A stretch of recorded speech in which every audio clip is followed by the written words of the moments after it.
What solutions to the human predicament does Hindu tradition propose?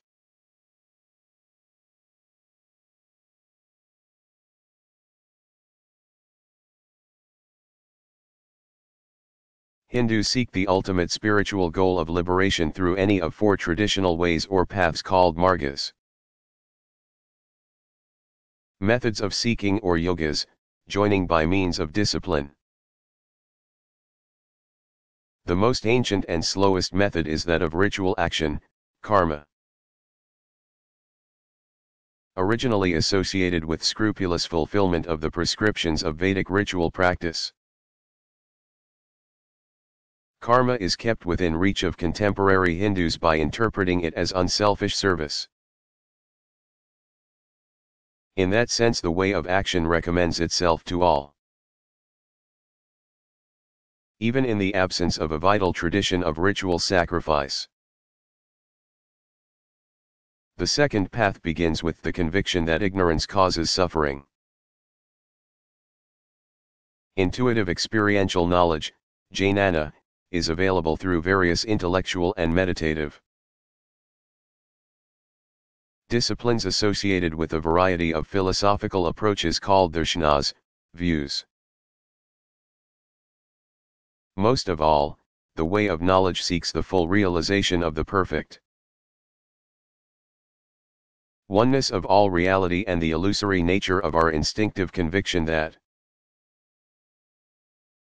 individuality of persons and multiplicity of all things is the substance of life. It is a difficult and abstract method attractive to relatively few people. Its best known form is that of Shankara's Advaita Vedanta school. Closely associated with the way of knowledge is a path that uses the formal disciplines popularly known as yoga. Proceeding from the conviction that suffering is the result of physical and mental distraction. Meditational yoga combines various physical practices, hatha yoga, designed to control one's physiological states, with belief in divine assistance toward higher contemplative states, Raja Yoga. Far more popular and accessible is the way of devotion or bhakti, participation. Whereas the way of knowledge seeks realization of a union that already exists in an impersonal ultimate reality, the way of devotion seeks to cultivate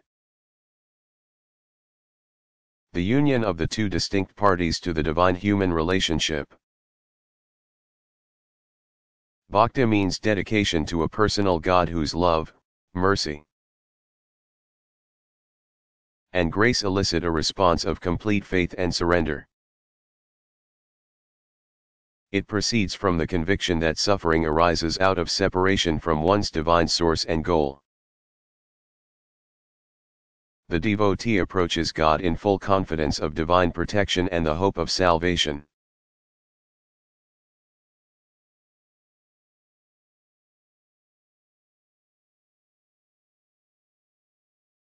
What other early scriptures are especially important for Hindus?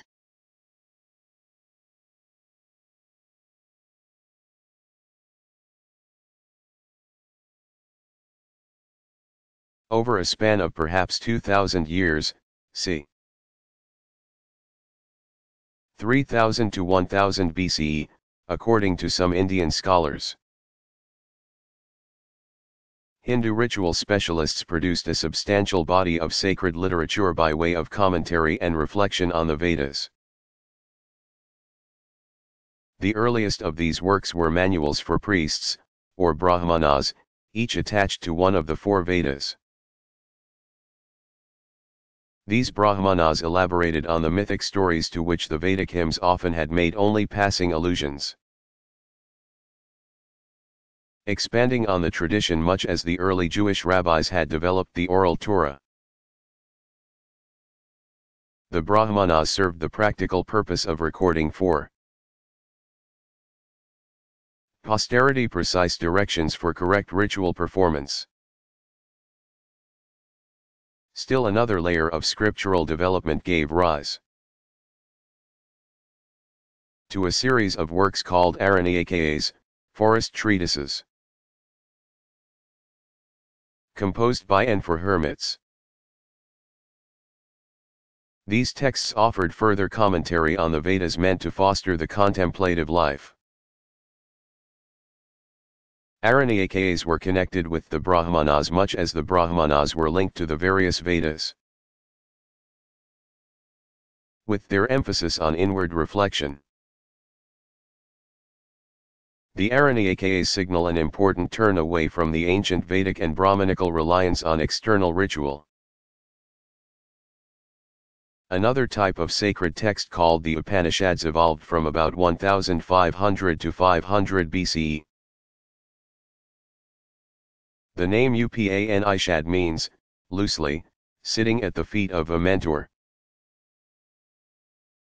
These remarkable documents, many in the form of a dialogue between teacher and student, reflect deeply on the nature of the divine and of the self. Life's true meaning rests not primarily in dealing with forces beyond human control, but in understanding both the ultimate causes of all things and the relationship of the self to those causes. The Upanishads represent major developments known collectively as Vedanta, the end or culmination of the Vedas.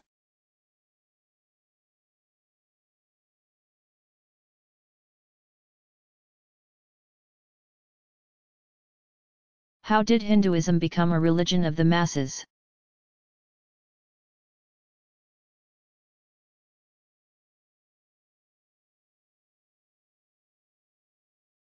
For as long as several millennia, earlier forms of the greater Hinduism apparently limited direct involvement in religious ritual to a kind of religious elite. Full participation was open for many centuries only to the various ranks of priestly ritual specialists. Even after the climate began to change in the Upanishad period, religion remained the province of professionally religious types who wrote the Upanishads, as well as independent-minded seekers who founded the early ascetic and philosophical movements. With the growth of mythic religious texts, called the Puranas, came parallel developments in a type of devotional Theism called Bhakti that no longer regarded the ultimate spiritual forces as fearsome and impersonal, nor was spiritual realization reserved only for the few who had access to the lofty speculation of the Upanishads and the teachers.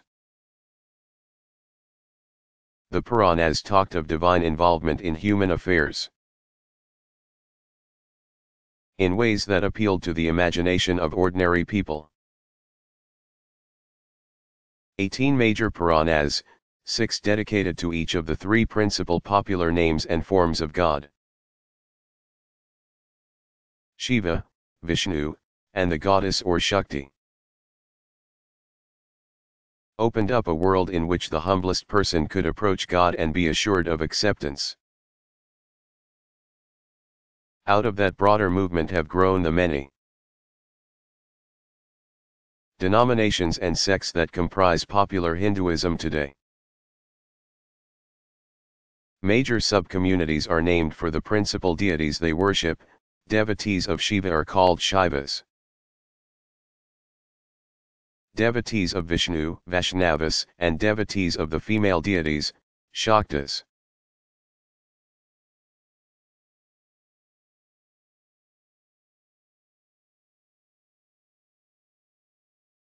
The two schools. What are Hinduism's various spiritual paths?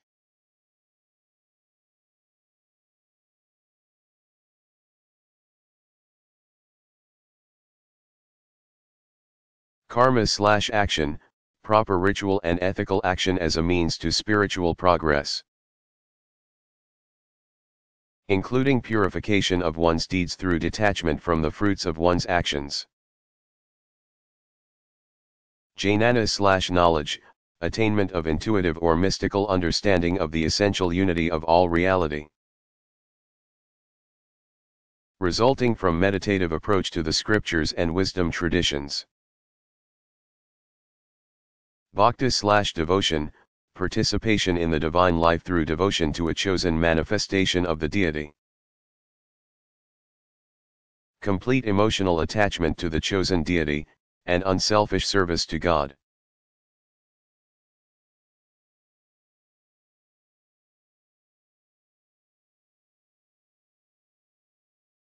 How does this system of religious law work?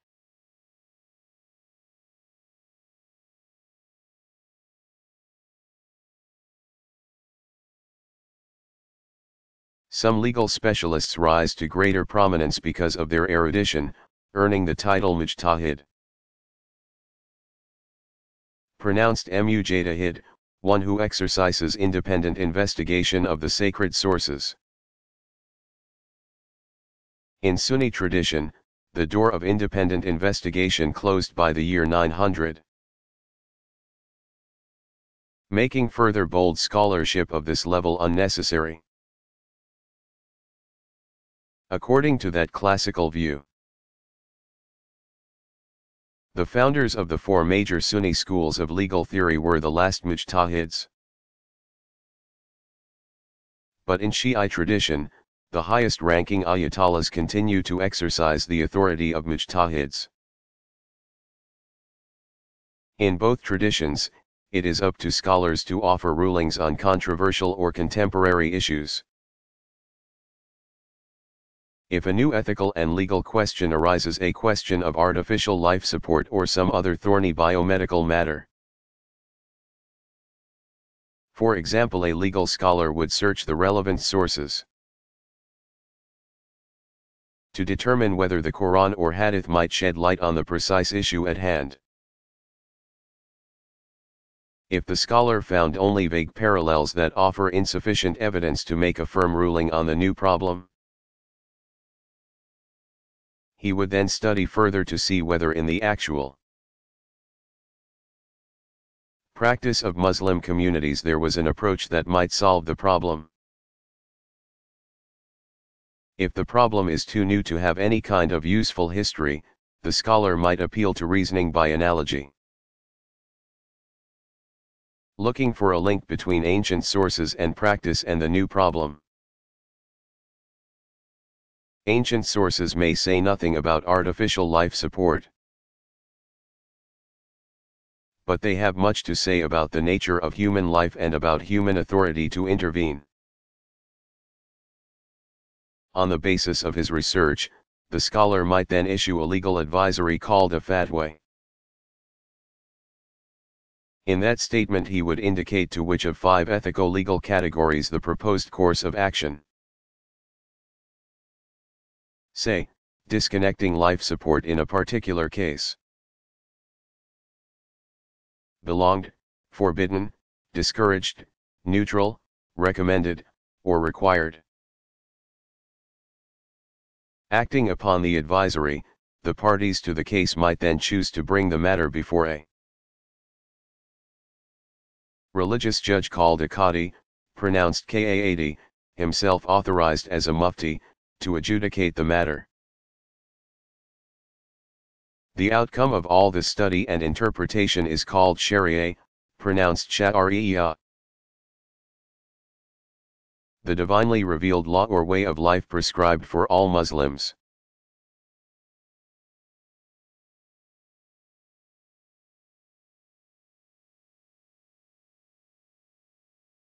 How did the Vedic scriptures describe the ultimate spiritual powers?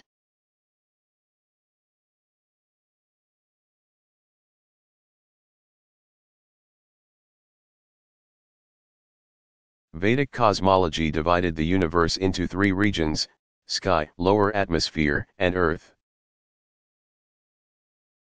11 of the 33 chief deities held sway over each of the cosmic realms. A deity much like the Greek Zeus ruled the sky. but he was not the head of a divine if often unruly family as Zeus was. Members of the Vedic pantheon seem to have risen to prominence at different times, as reflected by the numbers of hymns devoted to several individual gods. An atmospheric wind deity called Vayu and the celestial Surya, the sun, played important but still not central roles. The celestial Varuna had once headed the pantheon and oversaw cosmic order.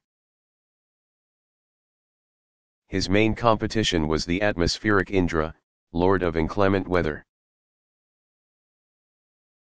At some point Indra eclipsed Varuna. Perhaps because Indra represented a more fearsome power and imminent danger. Only the terrestrial Agni, god of fire and thus essential to Vedic sacrifice, merited more hymns than Indra. But before long even Indra bowed to two upcoming powers, the celestial Vishnu, all-pervading, and the atmospheric Rudra, the howler.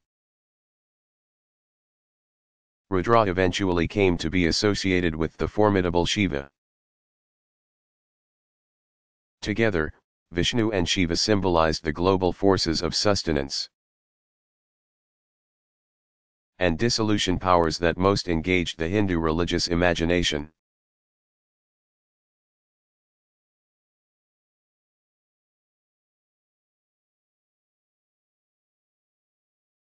What are some basic Hindu ethical considerations?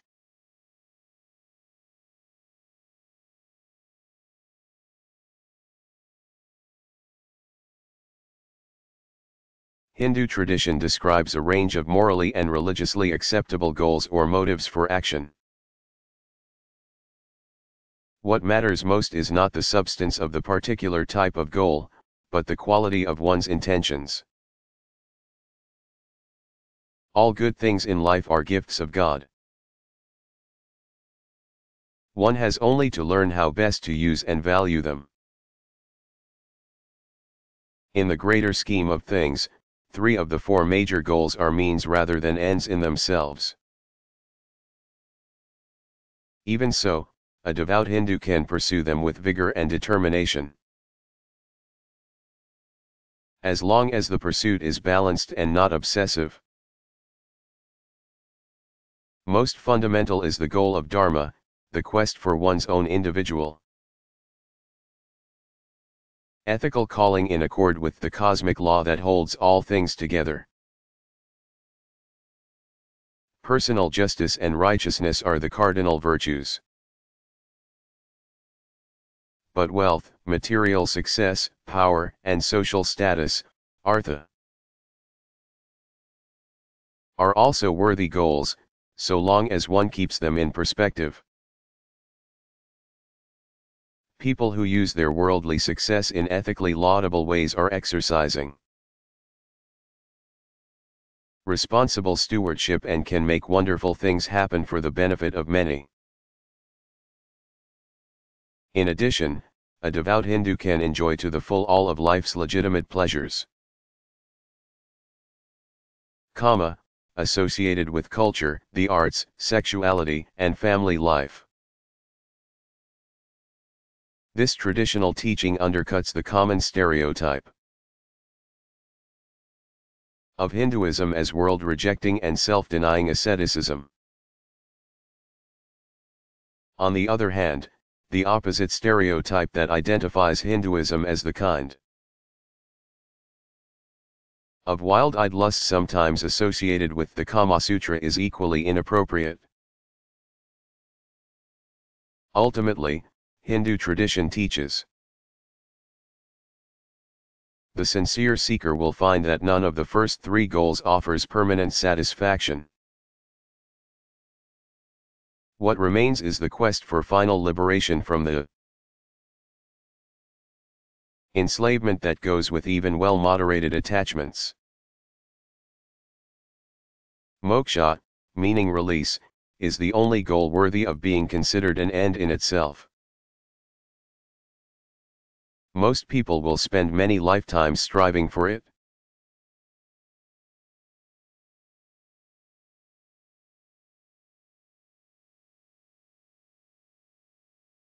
What sacred sources do the various denominations rely on?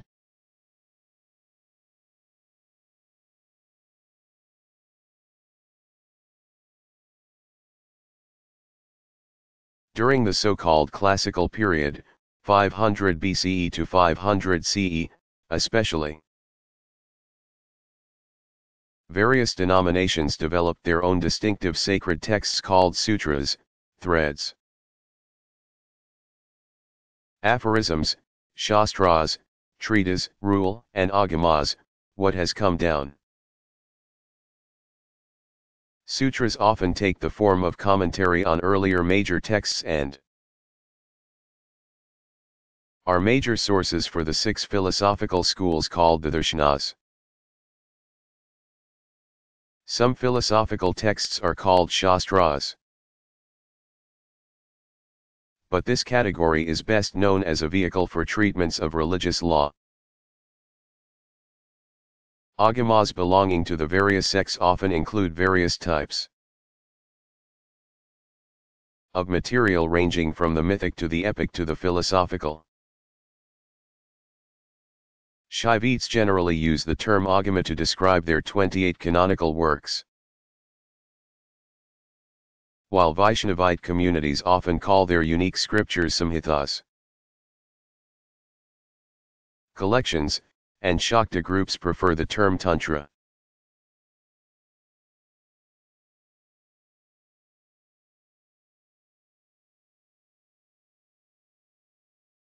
Are there religious hierarchical structures in any branch of Islam?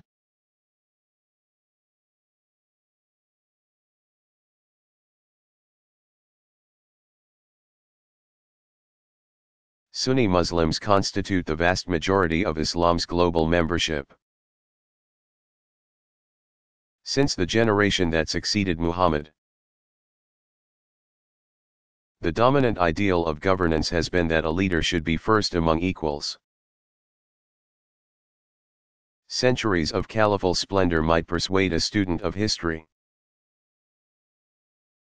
that a type of monarchy was the preferred form of Islamic governance. In practice, many of the most powerful Muslim rulers over the centuries have at least tried to call the shots religiously as well as politically. Nevertheless, Sunni Islam has never evolved quite the kind of hierarchical structure found, for example, in Roman Catholicism. Muslim authority structures in various countries and regions often take the form of councils of religious or legal scholars, or of imams. In practice, jurisdiction in matters of religious law and discipline is limited generally to the confines of modern nation-states. Following a very different model, the largest branch of Shia Islam, Twelver or Imamite Shi'ism, has evolved a much more centralized authority structure. As a result of the Iranian Revolution of 1979, the Ayatollah Khomeini and his followers sought to replace a monarchy with a theocracy. They established a pyramidal hierarchy of religious authority with Khomeini at the top. He was the most influential of a number of leading Ayatollahs,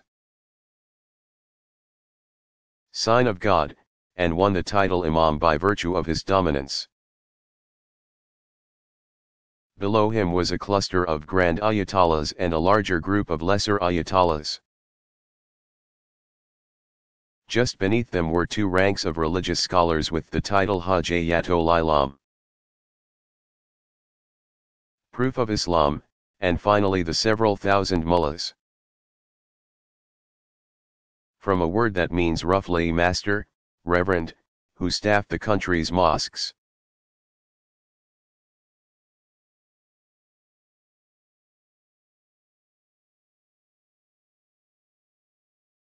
How does the Hindu pantheon of gods fit together?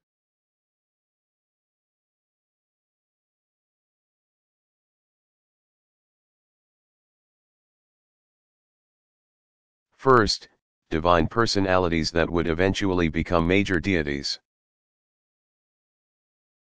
Especially Vishnu and Shiva, emerged from among the Vedic pantheon. Ancient lore from all over India contributed to the gradual fleshing out of stories of the major deities. Meanwhile, stories of other names and forms of lesser divine beings continued to develop a life of their own in various regions of India.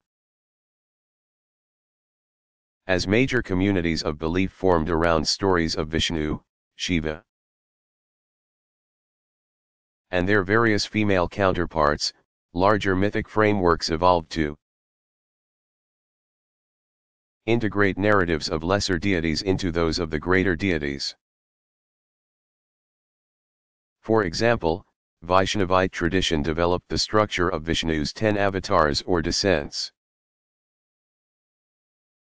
That mythic framework brought together an astonishing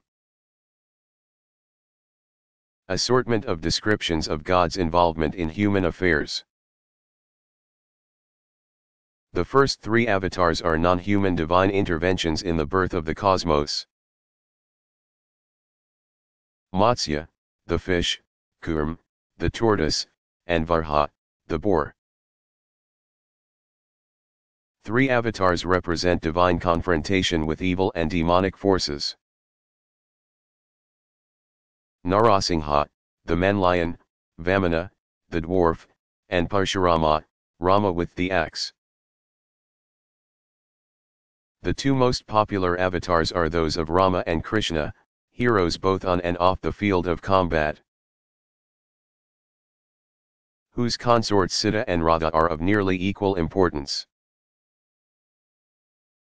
As a statement of its even greater inclusiveness, the list includes the Buddha himself. Avatar number 10 is the dark and mysterious Kalki, the only avatar yet to come, whose task is to bring an apocalyptic end to the present age. Integrating Shiva imagery is the concept of Shiva's holy family. Both Vishnu and Shiva have their consorts, Lakshmi or Bhu, and Parvati, Durga, or Kali respectively. Unlike Vishnu, Shiva has children. Stories of Ganesha and Skanda brought these formerly local or regional deities into the larger structure of the divine family. Finally, a concept known as the triple form, Trimurti,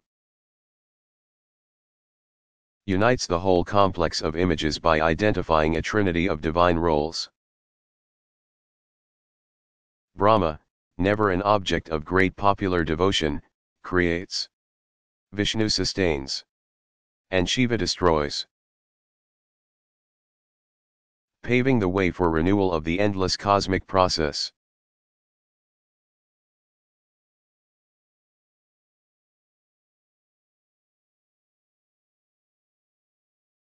Do people actually think of all this diversity as part of one religious tradition?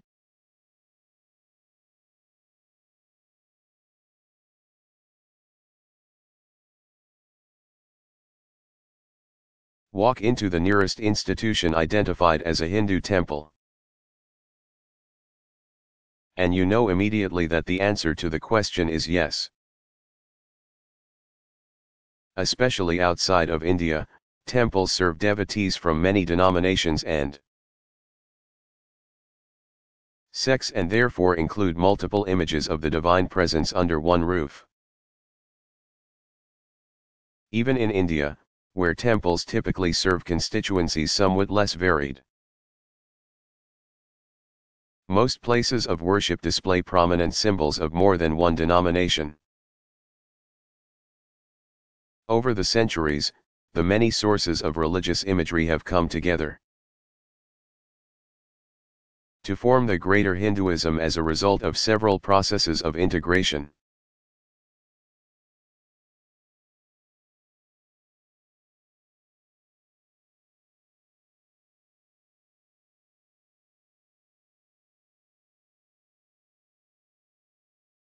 Is there a central teaching authority for Muslims?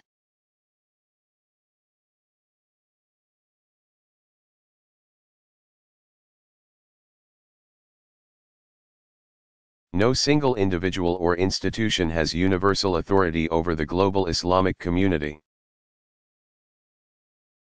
For Sunni Muslims, the nearest approximation to centralized teaching authorities are religiously affiliated. Educational institutions in Egypt and Saudi Arabia, venerable and influential for very different reasons. Cairo's Al-Azhar, founded in 972 by the Ismaili, Sevener Shiite, Fatimid dynasty, has worn the mantle of religious prestige and authoritative conservatism since it was converted by Saladin and his dynasty.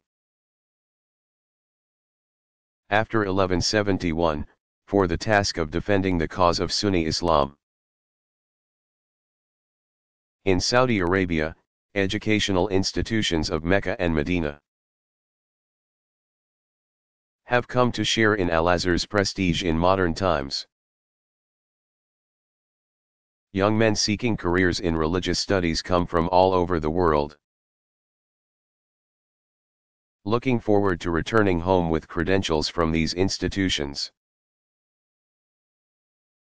Nowadays, a senior jurist somewhere might on very rare occasions issue a legal advisory fatwa, claiming universal force, so that every Muslim ought to abide by it. The Ayatollah Khomeini, for example, delivered an order that Salman Rushdie was liable to the death penalty for blasphemy.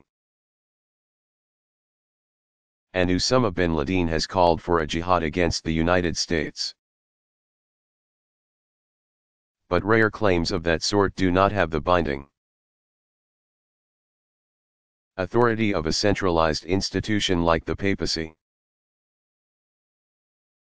In various parts of the world, religious scholars join together for consultative purposes. In the United States, for example, a council of imams holds regular gatherings to discuss practical and pastoral problems that arise in local communities. Elsewhere, muftis in a given region sometimes submit their decisions to the further judgment of a grand mufti, who exercises special jurisdiction in religious matters.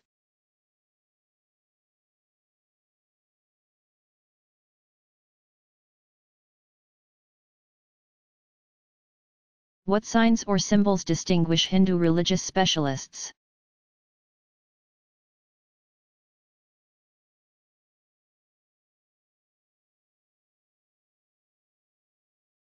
Priests in most Hindu temples, whatever the denomination, generally wear a simple body wrap that covers one or both shoulders. Sometimes they will remove the upper wrap altogether.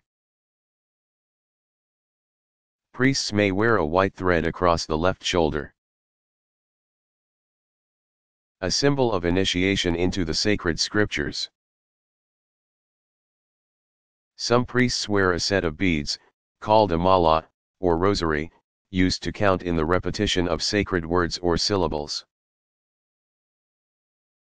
around the neck or wrist. Members of various monastic orders often wear a saffron or salmon-colored robe that is the habit or distinctive garb of the organization. Shaivite sadhus sometimes carry the trident, a symbol sacred to Shiva.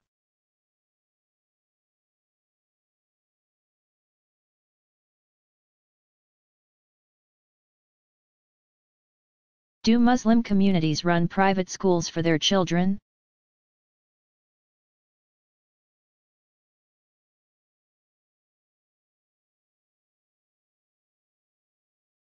A tradition of Islamic religious education began many centuries ago. Younger children attended a Quran school called a kutab, pronounced kutaab. They might progress to more advanced studies in hadith, and eventually to the equivalent of modern-day higher education provided in institutions called madrasas.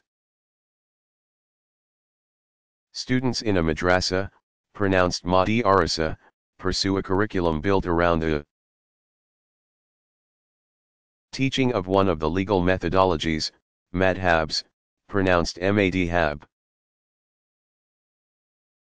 and eventually receive credentials, a kind of license, as professional religious scholars. Many mosques in the United States are continuing that tradition by establishing primary and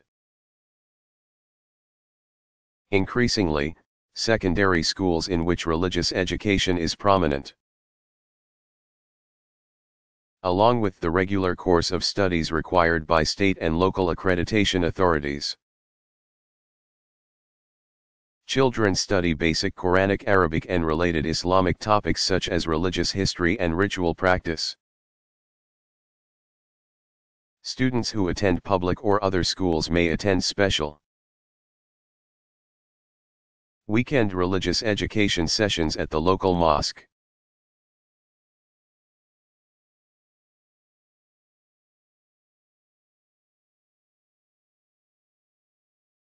Are there characteristically Muslim views about how religion and political power come together?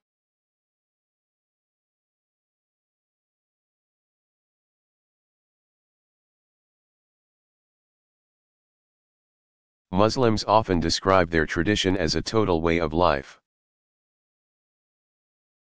A comprehensive approach that goes far beyond mere ritual observance or showing up at the mosque once a week. Some believe that such an all-encompassing teaching must ultimately be expressed in political terms. Referring to early Muslim community life under the Prophet's leadership in Medina as the ideal. Throughout history, Muslims have experimented with various models for balancing or integrating religious and civil authority. Some have worked well enough, allowing for freedom of religious practice and expression among members of religious minorities under Muslim rule. In fact, the historical record suggests that Muslims have been at least as successful as any other group at administering religiously sponsored regimes fairly and even-handedly.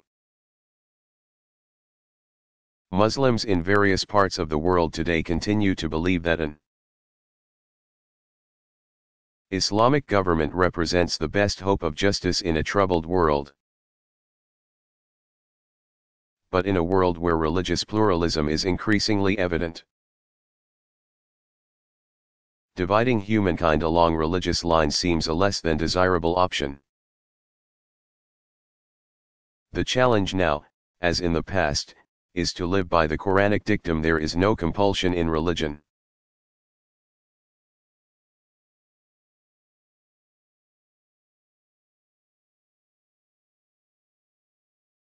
What's the difference between a prophet and a messenger?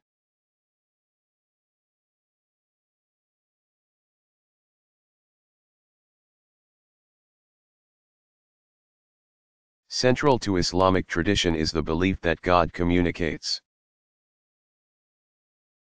ultimate truths through specially chosen persons called prophets. Without prophetic revelation, human beings would be forced to rely on intellect alone, and thus could not arrive at the knowledge necessary to attain their final purpose. Every prophet, Nabi, pronounced Nabi, passes along the divine word to a particular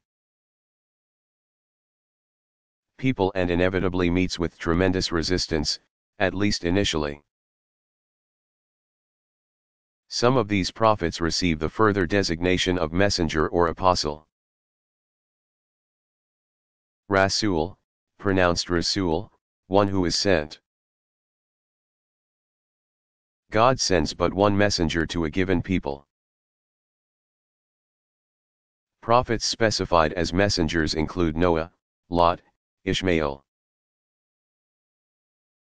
Moses, Shu'ab, Hud, Soleh, Jesus, and of course Muhammad. Prophets preach and warn their people. But messengers are also commissioned to lead a community of faith called an ummah. Post-Quranic tradition also teaches that messengers function as lawgivers, whereas the other prophets do not. In short, one might say that all messengers are prophets, but not all prophets are messengers.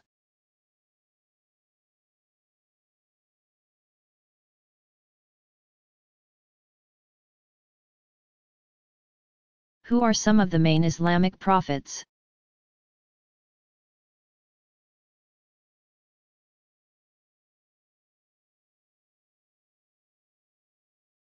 Among the main Islamic prophets are Abraham, Isaac, Ishmael, Lot, Jacob, Noah, David, Solomon, Job, Joseph, Moses, Aaron, Elijah, Elisha, Jonah, Hud, Shu'ab, Soleh, Zachariah, John, the Baptizer, and Jesus.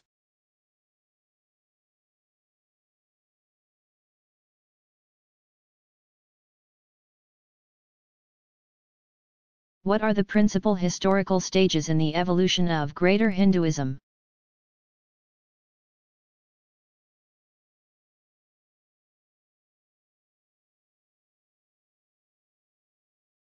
A stage known as the Vedic period began as early as 4000 BCE. Some Indian scholars push the origins back as much as 3 or 4,000 years before that. Archaeological evidence from Harappa and Mohenjo-Daro point to a highly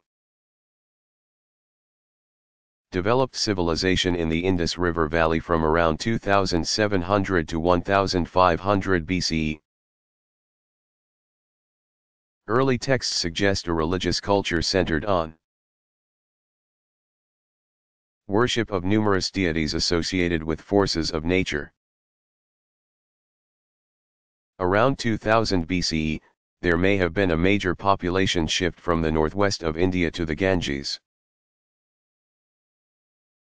plain as a result of the drying up of the Sarasvati River, once a prominent feature of the Indus Valley. The Vedic period comes to a close around the time of that shift. The period of the Upanishad scriptures and the Epic Age, from 1500 to 500 BCE, witnessed dramatic changes and the evolution of major new forms of religious expression. During these centuries, the Upanishads developed the speculative approach now known generically as Vedanta, the culmination of the Vedas.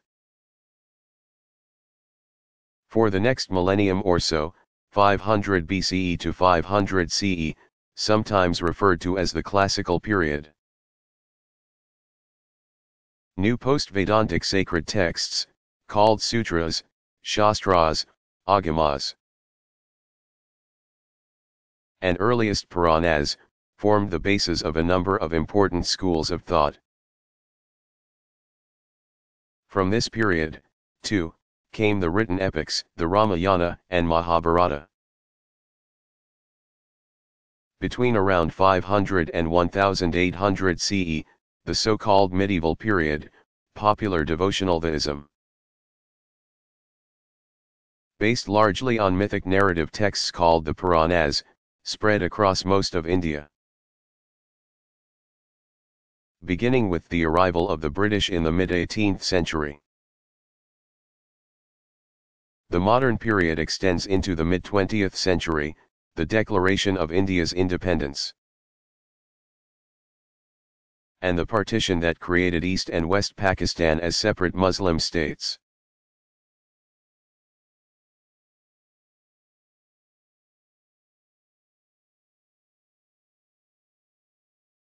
What is an Ayatollah?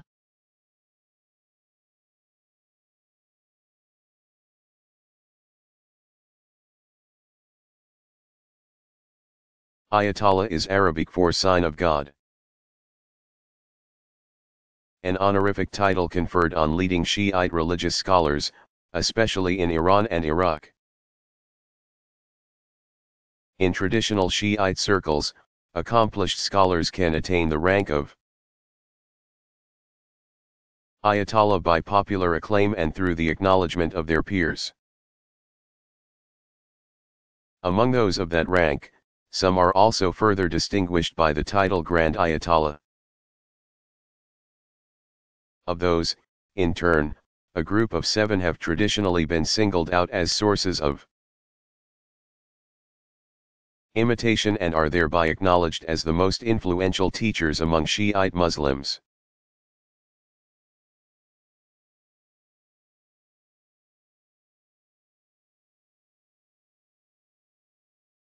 After Muhammad died and the Arab armies expanded into new territories and encountered new cultures and religious communities,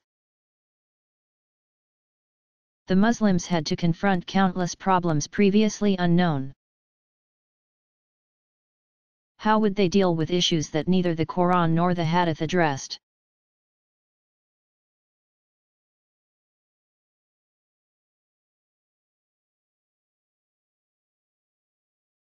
Local Muslim leaders often had to improvise, exercising their best personal judgment and acting as they believed Muhammad would have done. They strove to perpetuate the Prophet's example, his sunnah. But authorities and leading scholars in Medina, and later in other cities,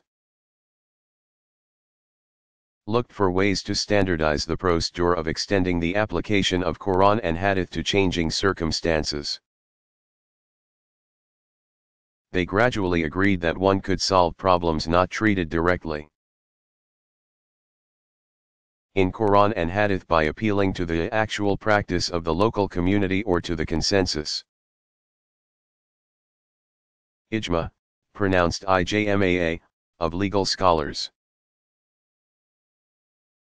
But since some questions were too new for any consensus to have developed, scholars agreed that one could apply a form of reasoning by analogy, qiyas, pronounced qyaas, that followed strict rules so as to keep the process as free of personal whim as possible. Leading legal scholars in different cities devised slightly different formulas for using the 4 roots of the law, Quran, Hadith, consensus, and analogical reasoning.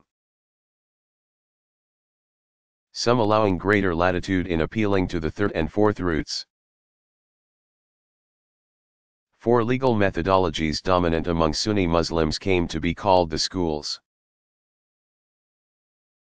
Madhabs, while several other distinctively Shi'i schools eventually developed as well.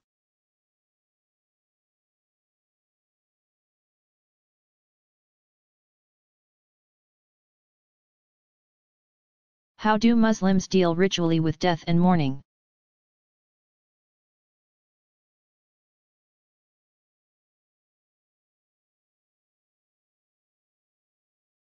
In most places Muslims retain the ancient custom of burying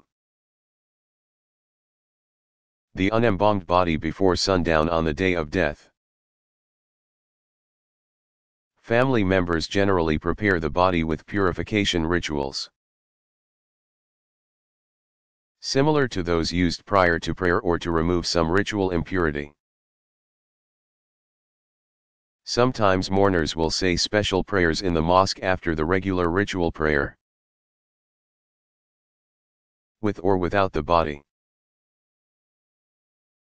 Basic prayers include the takbir, saying Allahu Akbar, pronounced takbir, spoken 4 times, interspersed with longer devotional prayers calling down blessings on the deceased and on all present. In the United States, Muslim obsequies often occur in funeral homes, always with a closed casket. There the imam of the mosque leads mourners in prayer and may also deliver a brief eulogy. American funerals often do not occur immediately after death as in some other countries. At the cemetery, mourners gather around the grave and offer special burial prayers called janaza. Pronounced janaza. Muslims do not practice cremation. Bodies are buried in such a way that if turned onto their right side, they would be facing Mecca. Following burial, mourners generally gather to express condolences either at the family home or in a space set aside specially for the purpose. Some families arrange to have a Quran reciter present,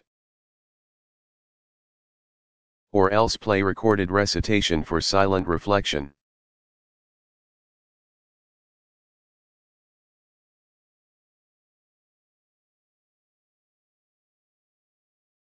Are there any signs or symbols that might identify an individual as a Hindu?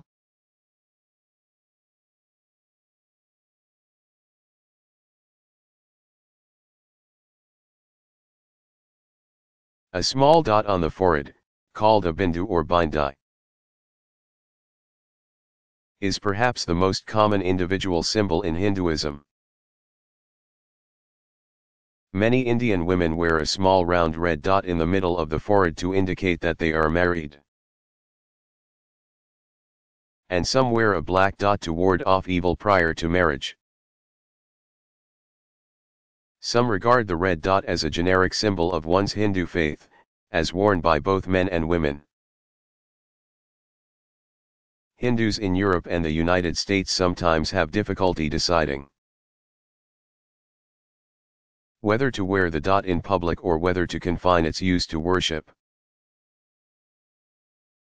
As with so many personal religious symbols, it has become associated with issues of religious distinctiveness and cultural assimilation. Some believe the dot alludes to Shiva's third eye, a symbol of wisdom and divine power. Shaivites often wear 3 parallel horizontal lines on the forehead, and often on upper arms and on the chest as well. The marks are sometimes made with paint and sometimes with ash to symbolize cremation. Vaishnavites wear what appears to be a large V or double V on the forehead and sometimes on the upper arm.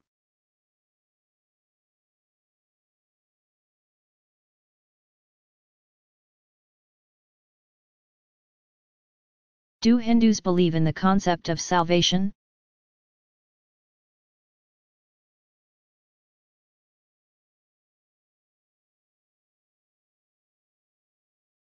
Most Hindus prefer the way of devotion because it is so concrete and personal. Bhakti offers the assurance of divine aid in all of life's difficulties, as well as cause for rejoicing in better times.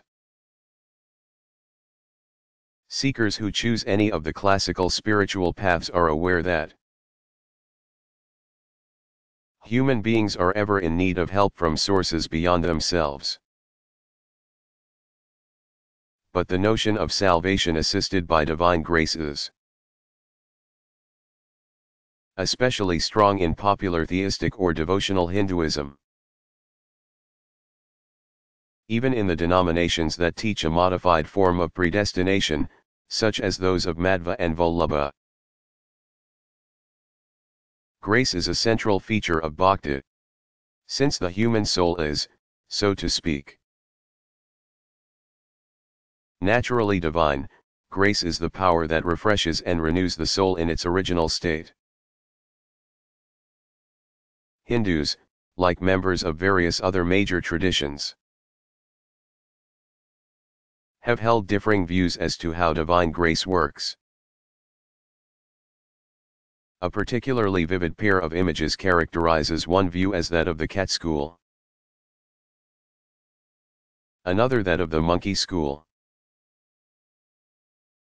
According to the cat school, divine grace is all-sufficient and does not depend at all on human action. Mother cats carry their kittens around by picking them up with their teeth. According to the monkey school, human beings must cooperate in the saving action of divine grace. Mother monkeys rescue their babies from danger, but the baby first climbs aboard and holds tight.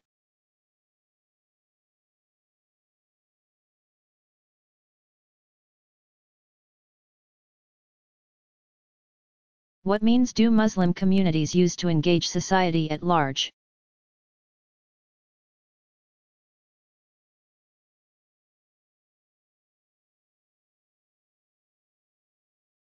In addition to the various forms of charitable giving, an important traditional device within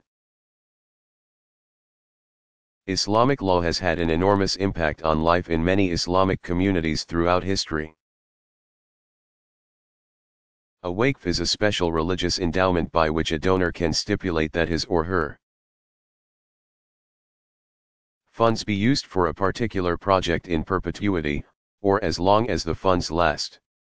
All over the Middle East and Southern Asia. For example, scores of these dedicated trust funds, established centuries ago, remain in force, administered by members of particular families or by government officials entrusted with a specific mandate for the oversight of the endowments. Many endowments historically have been funded by royalty, but a significant number are supported by the generosity of other wealthy individuals or even collectives of many devout individuals. Trusts remain an important matter today, and many Muslims are devising other ways in which concerned fellow believers can contribute to endowments supporting important communal projects.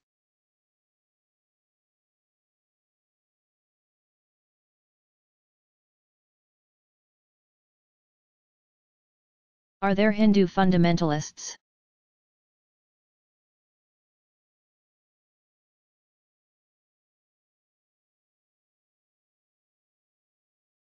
If fundamentalism may be defined as an aggressive and intolerant religious exclusivism, there are several manifestations of it in the history of Hinduism. A 19th-century reformist movement called the Arya Samaj, Society of Aryans, sought to cleanse modern Hindu thought and practice of unnecessary clutter that had contaminated the tradition over the centuries. The society condemned not only Muslims and Christians but members of various Hindu denominations as well. To its great credit, the Arya Samaj attempted to make Hindu practice more egalitarian, giving women and socially marginal groups equal access. Another fundamentalist style force in recent times has been the political faction called Bharatiya Janata or BJP. In 1992 the party supported agitation by the militant Vishva Hindu Parishad, Universal Hindu Assembly, to destroy a 16th-century mosque in Ayodhya. They wanted to replace the mosque with a temple to Rama and to rededicate the site as Rama's birthplace, which Muslims had desecrated centuries before. The VHP throws its considerable weight behind political candidates who promise to do whatever is necessary to keep power in the hands of Hindus.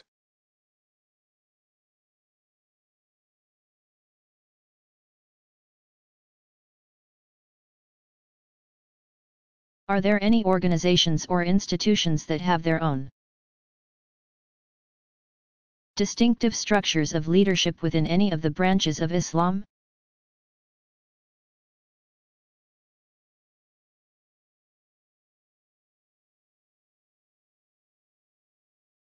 Beginning in early medieval times, groups of Muslims throughout the Middle East coalesced informally around individuals reputed for their holiness. At first the groups typically gathered at the home of the sheikh, or sheikhika, since some were women, to pray and listen to the teacher's reflections on sacred texts and topics. As they grew, these groups often found they needed larger spaces in which to meet. Some members also felt the need for a more permanent form of membership. As years went on and the central holy persons aged and died, the question of succession in leadership also arose. Eventually these groups became more highly organized and established formal courses of training. Their rules or charters often reflected highly structured membership with various ranks and offices. And they developed distinctive types of buildings combining prayer and devotional space. Residences for the administrators and ordinary members, and often social services facilities as well. These organizations came to be called tariqas, pronounced ta-reeka. Analogous in some ways to the religious orders so important in the Christian, Buddhist, and other traditions.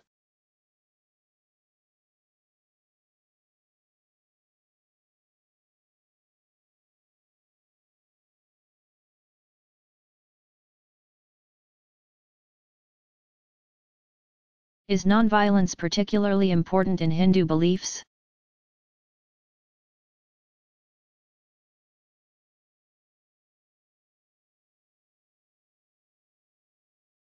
Leaders familiar with Dr.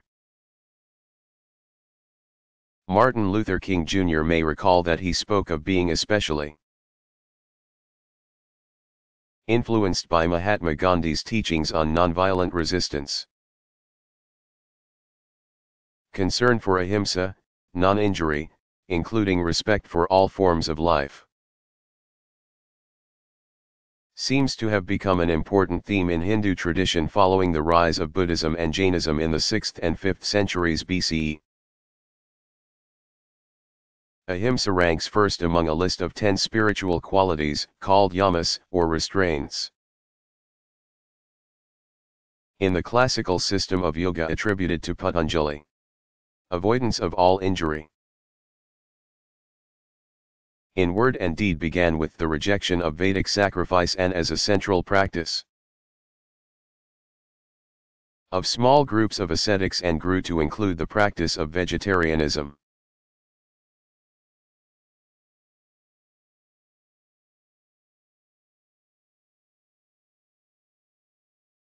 What other ideals does the Hindu tradition recommend?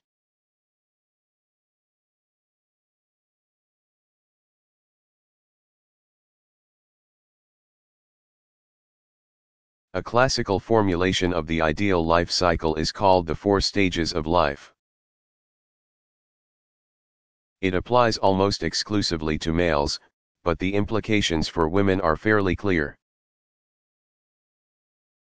The traditional system is called Varnashramadharma. The law, dharma, of caste, varna, and life stage, ashrama. Upper caste Hindu males begin the cycle as students, in a stage between the ages of 12 and 24. Under the tutelage of a guru, young men learn the basic sacred traditions, rituals, and sacred texts. From ages 24 to 48 they become householders, marrying and raising a family according to conventional norms. During these first 2 stages, men seek religious fulfillment by turning outward and engaging their world with extroverted energy and drive. At 48 a man enters into the stage of a forest dweller or senior mentor to younger men. Some still actually move toward a life of greater solitude during this stage. even if not literally heading for a hermitage in the forest. Some men past the age of 72 enter the stage of the renunciant, or sannyasi. They formally set aside as many ordinary ties to their former lives as possible, leaving behind wealth as well as material responsibility in quest of self-realization. Both of the latter two stages call for increasing introspection and time for personal prayer and devotion. Though fewer individuals follow the four stages formally now than in the past, the cycle remains a traditional ideal and a useful map of spiritual progress for those who choose to pursue it.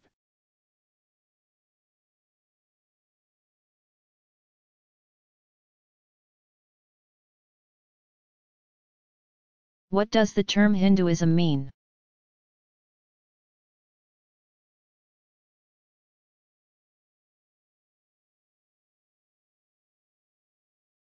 As a standard term in religious studies, Hinduism refers to a whole family of religious traditions deeply rooted in the Indian subcontinent. Hinduism derives from an ancient linguistic root that means to flow. And rivers have indeed been and have remained a central feature in the religious life of nearly a billion Indians. A bit of river imagery here will help to explain how many diverse traditions have come together to form the greater Hinduism of our day. Imagine an extensive network of rivers stretching across the whole of the Indian subcontinent. One major river flows from the northwest down toward the Indian heartland. Another originates in the south. Each grows as dozens of tributaries flow into it along its course. In the center of the subcontinent, the two broad streams come together into one vast waterway. As it nears the sea, the great river opens again into a broad delta. The northern river, called the Aryan, carries a system of religious beliefs that came together from tributaries to the northwest of India as long as 5 or 6 millennia ago. Deities of the Aryan tradition seem to have much in common with those of the classical Greek and Roman pantheons, with their lords of wind, weather, and sky. The Dravidian river to the south represents ancient indigenous traditions surrounding the forces that rule earth and fertility, mountain and valley, powers of life and death. Beyond the confluence of the two great river systems, no one remembers that the one immense flood was once many.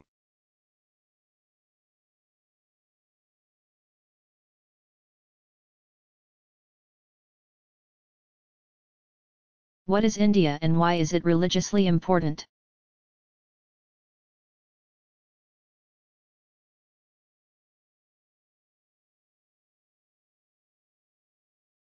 India is a large diamond-shaped landmass bounded to the north by the Himalaya Mountains,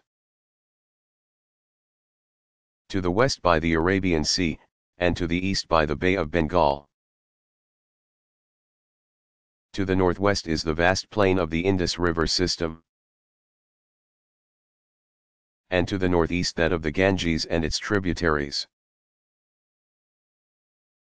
Prior to 1947, India included what is now the nation-state of Pakistan and covered some 1.7 million square miles. Roughly half the size of the United States of America. Today India's population approaches 1 billion, with the populations of Pakistan and Bangladesh, which split from Pakistan in 1971, totaling another third of a billion. India is the original home of both Buddhism and Hinduism,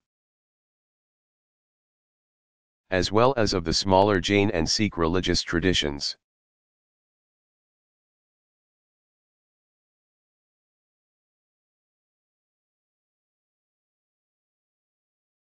What were traditional criminal sanctions?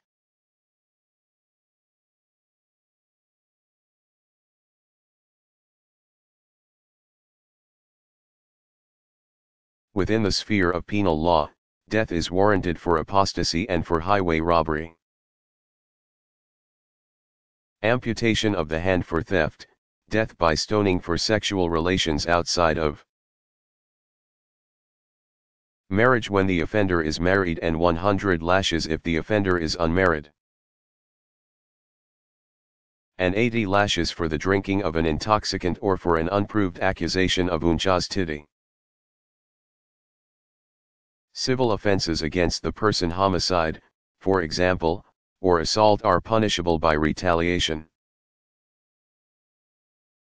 with the offender subjected to the same treatment as the victim. In such civil cases, only the victim or his family has the right to prosecute, since the crime is not considered to be against the state. Often, the victim will choose monetary compensation, diya, blood money, in place of retaliation. Few predominantly Muslim societies today enact the traditional penalties as originally enjoined.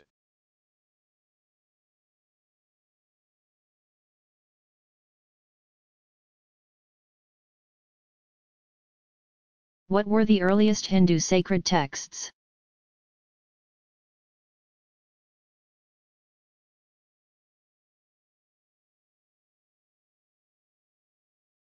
A set of sacred scriptures, called the Vedas, consists of 4 distinct collections of texts, each with its own distinctive purpose. The name Veda comes from a Sanskrit root meaning wisdom or vision, the same root that gives us English words like video. According to tradition, seers, called rishis, composed the texts and communicated them orally. The rishis were able to see the truths revealed to them because they were also hearers of the sacred word. In fact, Hindu tradition groups the most sacred of its scriptures in the category of that which is heard, Shruti, to distinguish them from a secondary level of revelation called that which is remembered, Smriti. The Vedas evolved over a period of centuries, and religious specialists eventually wrote them down in an ancient form of Sanskrit. The earliest and most important of the 4 scriptures is called the Rig Veda, an anthology of more than 1,000 hymns to various deities. A second collection, called the Sama Veda, includes material from the Rig, edited for ease of ritual use according to melodies and poetic meters. In the Yajur Veda, the early priesthood gathered the most important sacred mantras. A final collection of ritual incantations makes up the Atharva Veda. Many of the Vedic hymns are especially beautiful and offer a unique insight into how the early ritual specialists who made up the priesthood sought to understand and affect their world through contact with forces beyond human control.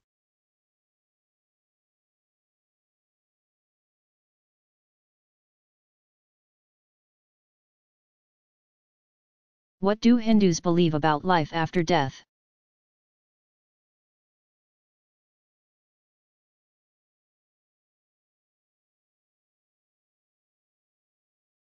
At the heart of Hindu belief about the nature of human life is a notion called metempsychosis, also called reincarnation or transmigration of soul.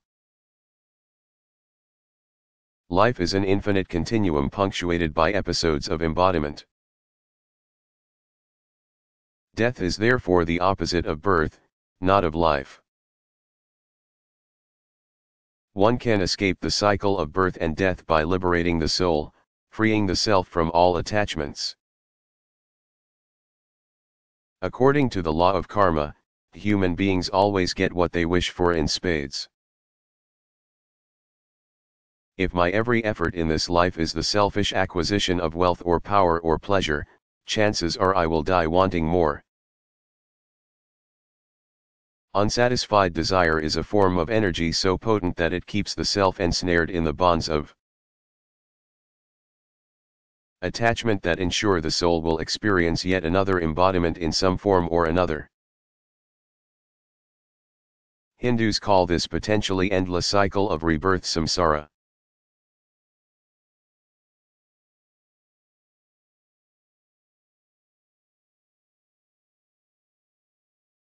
Did Hinduism have a historical founder as Christianity and Islam did?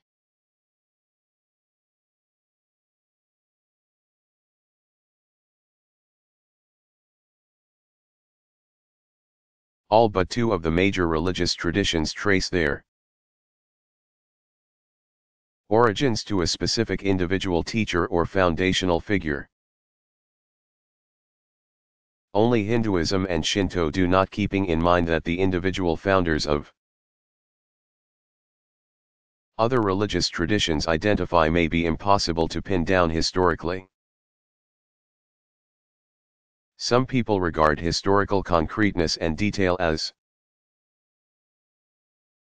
an essential feature of a religious tradition's credibility. From the Hindu perspective, it is the very uncertainty as to the tradition's origins that enhances its attractiveness. The eternal truth that Hindus call Sanatana Dharma emerges from the mists of antiquity in an aura of perfect mystery, as befits a truth of divine origin.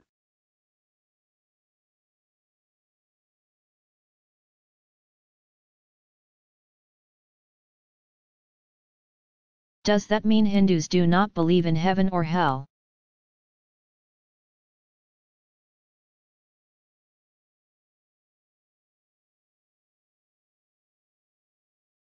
Traditional Hindu cosmologies speak of three realms of existence or lokas.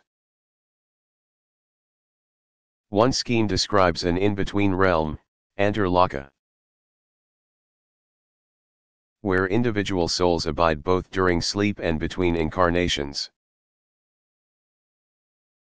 This reflects the persistence of important features of ancient Vedic views of the cosmos.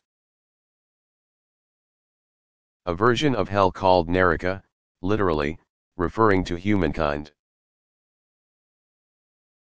is a thoroughly unpleasant lower part of the Antarloka that functions rather like a purgatory. In any of its 7, or even as many as 21 levels, souls can overcome through suffering some of the effects of bad karma. A multi-leveled region called Anandloka, realm of bliss, also called Svarga, region of light, is roughly equivalent to a paradise or heaven. It is a temporary abode in which people who have died approaching liberation acquire knowledge that can assist them toward greater spiritual progress in their next life. Hindu cosmology includes multiple levels, both in this in-between realm and in the uppermost realms beyond that reserved for those who have achieved moksha. Most Hindus regard the intermediate equivalents of heaven and hell as temporary, although some smaller sects teach the existence of more or less permanent abodes of punishment in the next life.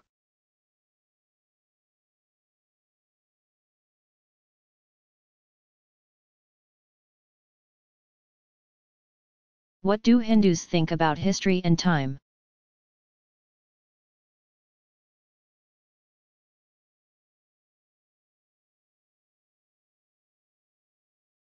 Imagine a bird flying past the Himalayas every 100 years, brushing the mountain peaks with the silk scarf it holds in its beak. What we call history is the time it would take that bird to wear the mountains flat. And that would be only an infinitesimal fraction of divine time. History is an infinite cycle made up of smaller,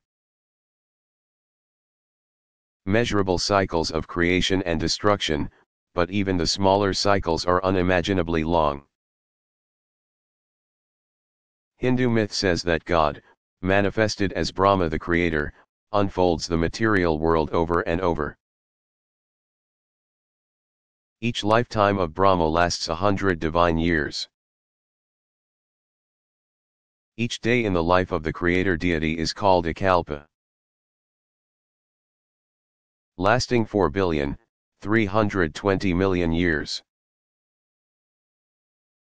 Each kalpa, or great age, Mahayuga, in turn is made up of 4 ages or eons called yugas. The present cycle of human history began with the first yuga, a time of order and peace when the cosmic law, dharma, kept evil in check. During the second age, disorder entered history.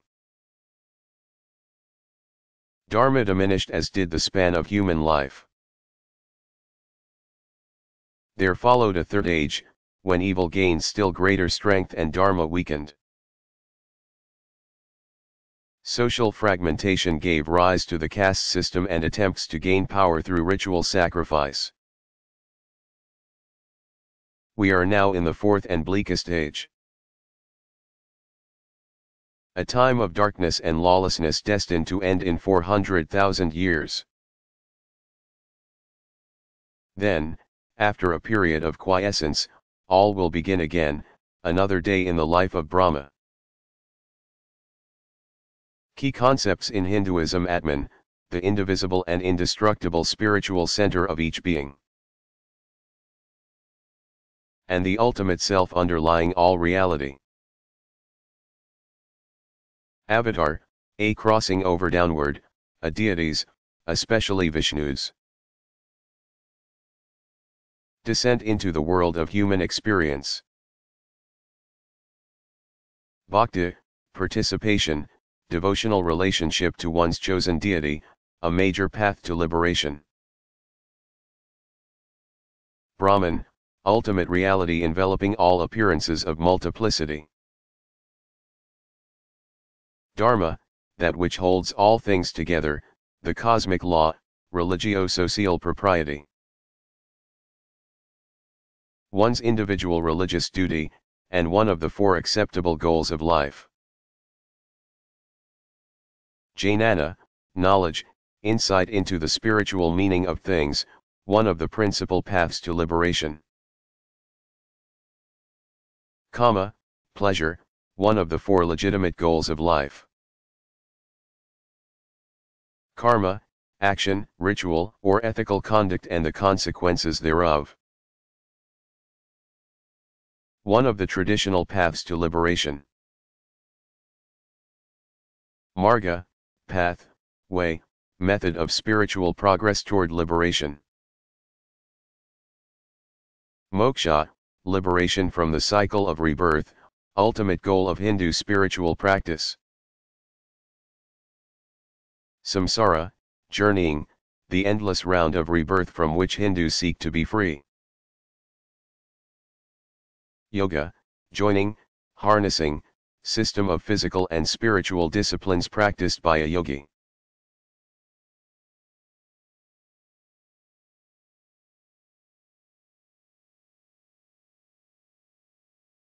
Do Hindus mark their sacred spaces with any distinctive signs and symbols?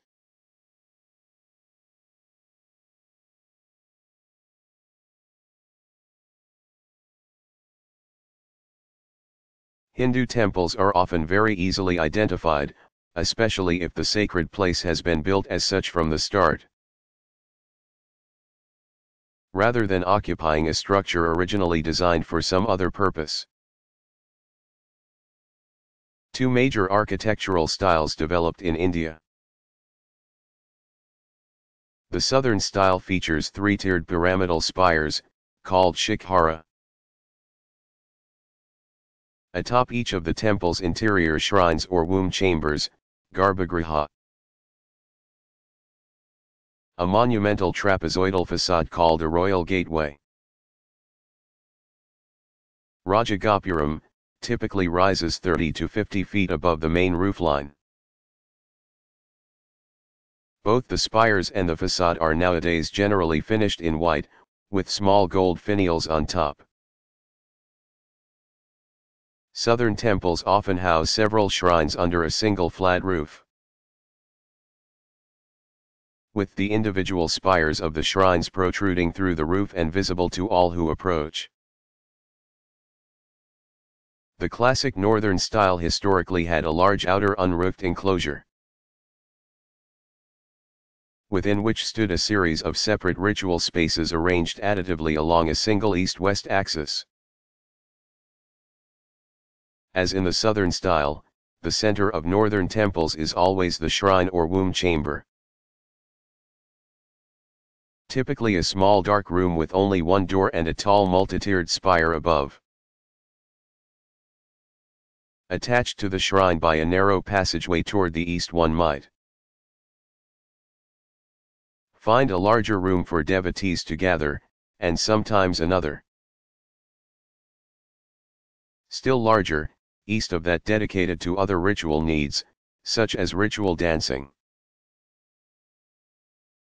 In other words, the various ritual functions the southern style puts together under one roof.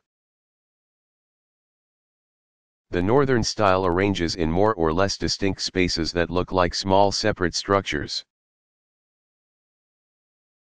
Most of the Hindu temples built recently in the United States are in the southern style. The overall design is more convenient in multi-seasonal climates and allows for a variety of shrines, so that one temple can serve the needs of members of various denominations.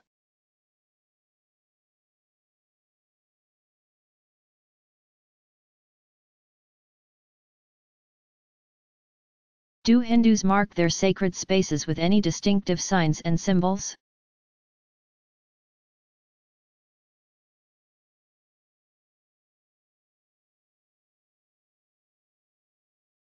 Hindu temples are often very easily identified, especially if the sacred place has been built as such from the start,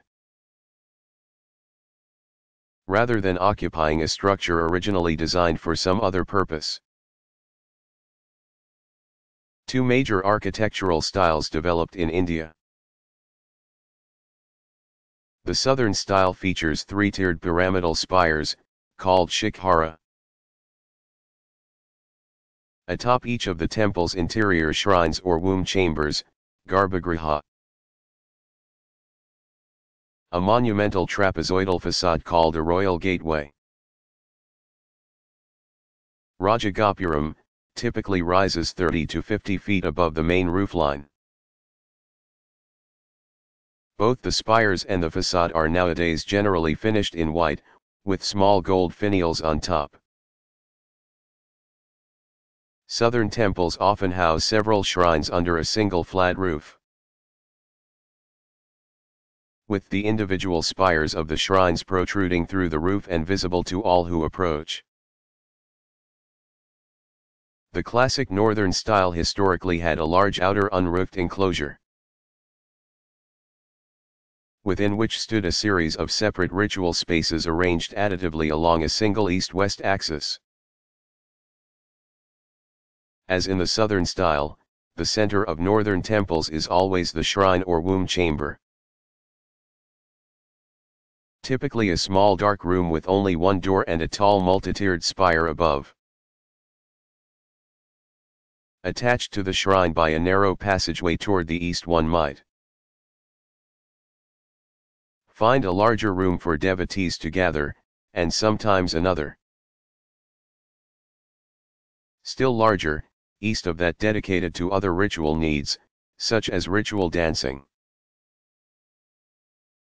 In other words, the various ritual functions the southern style puts together under one roof. The northern style arranges in more or less distinct spaces that look like small separate structures, Most of the Hindu temples built recently in the United States are in the southern style. The overall design is more convenient in multi-seasonal climates and allows for a variety of shrines,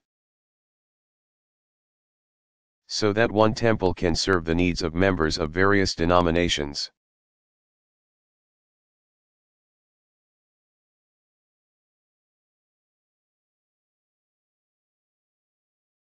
What sort of symbols and signs will I see in a Hindu temple?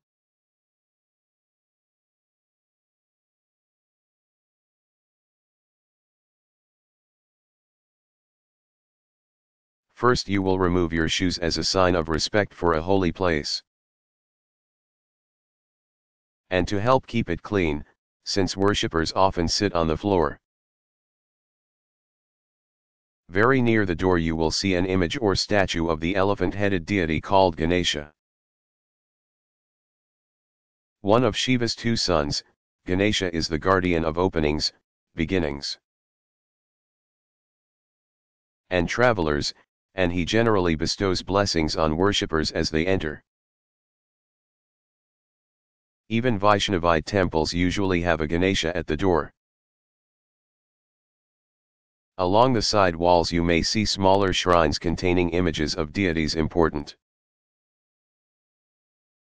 in one or another denomination but secondary to this particular temple's devotional focus. Straight ahead you will see the central shrine, perhaps flanked by a pair of subordinate shrines holding images of deities directly related to the one in the central shrine. For example, if the temple is primarily dedicated to a manifestation of Vishnu called Sri Venkateshvara, as are temples in Pittsburgh and St. Louis, flanking shrines might house Krishna and Radha on one side and Rama with wife Sita, brother Lakshmana, and the monkey assistant Hanuman on the other.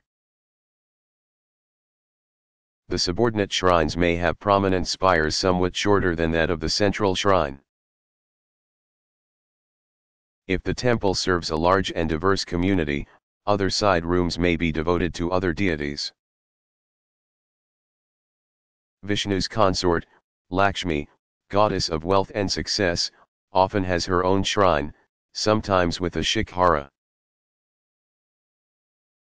whose external elevation is slightly lower than those of the central shrine and its flanking shrines. Another room might house one large and several smaller shrines dedicated to Shiva and his holy family. In the main Shiva shrine you will see an abstract symbol of power and blessing called the Linga Yoni, the principal and iconic symbol of Shiva. Alongside, smaller shrines will display images of Parvati, Shiva's wife, and their two sons, Ganesha and Skanda, also known as Kartikeya and Murugan. Many, if not all, images will be elaborately clothed and festooned with floral garlands. Decorative themes on the shrines might include images of guardian figures called doorkeepers and other protective symbols that look like small lion faces.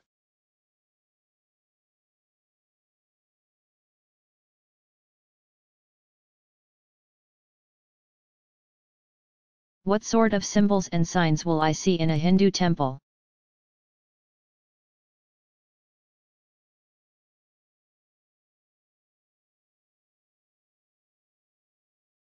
First you will remove your shoes as a sign of respect for a holy place, and to help keep it clean, since worshippers often sit on the floor. Very near the door you will see an image or statue of the elephant-headed deity called Ganesha.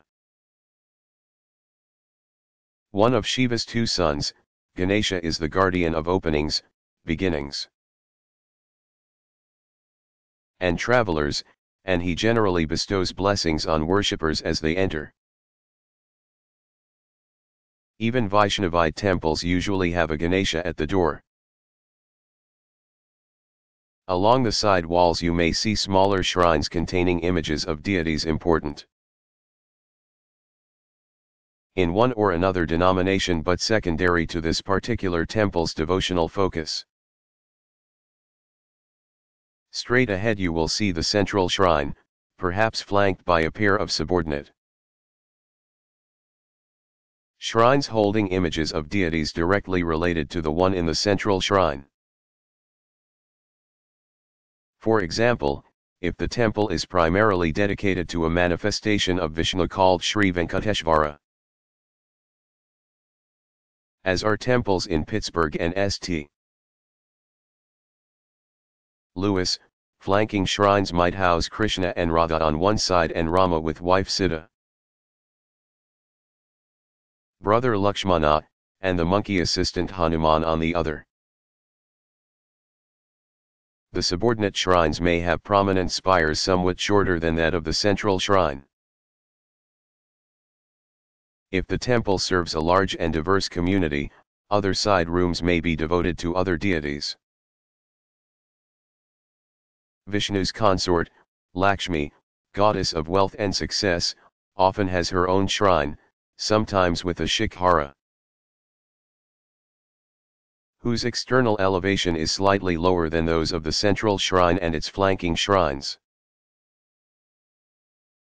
Another room might house one large and several smaller shrines dedicated to Shiva and his holy family.